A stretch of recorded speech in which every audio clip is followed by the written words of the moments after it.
Hey everyone, and welcome. Today we're diving into one of the most powerful stories out there, and we're going to see how it's not just an old tale, but a real, practical blueprint for our own lives. Slowly, please. Don't bump the door again. I mean, what a bizarre thing to hear a widow say to the pallbearers at her husband's second funeral, right? So the story goes that at his first funeral, the pallbearers accidentally bumped the casket on the way out the door. And, well, the guy woke up, just like that. So you can imagine years later, when he died for real this time, his wife was basically like, nope, not again. And that little story, with its kind of dark humor, gets right to what we're talking about today. That deep-seated fear we all have about the end, and our incredible desire to just live. All right, so here's our roadmap. We're going to start with that very human fear of death, and then look at why the story of Lazarus is way more than just a miracle. Then we'll break down this awesome three-step path to new life, what we do, what God does, and where our friends and community fit in. And we'll wrap it all up by looking at the ultimate victory this whole story is pointing to. Okay, so first up, a very human fear. And the story of Lazarus isn't just some dusty old tale. It's really a powerful look into a feeling that connects every single one of us. I mean, it gets right to that core anxiety we all feel about, well, the end. And that deep, incredible desire for just a little more life, a little more time. This story basically whispers a promise that maybe, just maybe, death isn't the final word we're all so afraid of. Okay, let's move on, because this story isn't framed as just some amazing magic trick. It's framed as a fundamental revelation about who Jesus actually is. So, standing right there in front of the tomb, Jesus says something, well, something that changes everything. He doesn't say, hey, watch me do a resurrection. No, he says, I am the resurrection and the life. And that tiny difference in wording, it's huge. It's everything. So what's so cool here is how this completely reframes the whole event. This isn't just a display of power, it's a declaration of identity. Life isn't something Jesus just gives out, like a gift. No, it literally flows from his very being. I mean, talk about a radical claim. It's a claim to be God, with absolute authority over death itself. And just to make sure nobody misses the point, the story gives us this very specific, very important number, 4. So, why 4 days? What's the big deal? Well, this detail is absolutely crucial. See, in that culture, there was this belief that for 3 days, the soul might still be hanging around.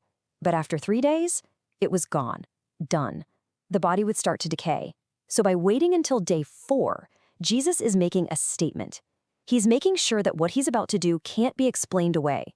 It's not a fluke, it's a deliberate sign that death, even at its most final, most absolute, has no power here. And out of this incredible event, we can actually pull out a clear 3-part framework. It's like a spiritual blueprint for how real transformation works, and it all unfolds in 3 distinct commands. All right, so let's dig into that first command, and what's so fascinating is who he's talking to. It's not the dead guy in the tomb. Nope, it's for the living people standing all around. He just gives this simple, direct order. Roll away the stone. Now think about it. Jesus could have zapped that stone out of the way with a single word, but he doesn't. He asks for help. He asks for human cooperation. And here's the real kicker. That stone, it's a metaphor, right? It's all the stuff we put up in our own lives that blocks God out. Things like old resentments, fear, just plain indifference, or a hardened heart. The point is, God's grace is always available, but we have a part to play. We have to be willing to roll away the stones that are in the way. Okay, so once the stone is gone, we get to the second command. And this one shifts the focus from the crowd to the individual. This is that direct call from God. And with the way now clear, Jesus speaks that powerful, life-giving command. Lazarus, come out. And this shows us something so important. Transformation is always, always a response to a call. Lazarus doesn't raise himself. He hears a voice and he responds. That's really the heart of conversion, right? That divine call can reach us even when we feel totally dead inside, trapped in our own tombs of despair or addiction or whatever. Our job is just to listen for that call. But wait, the story's not over. Lazarus is alive, sure, but he's not yet free.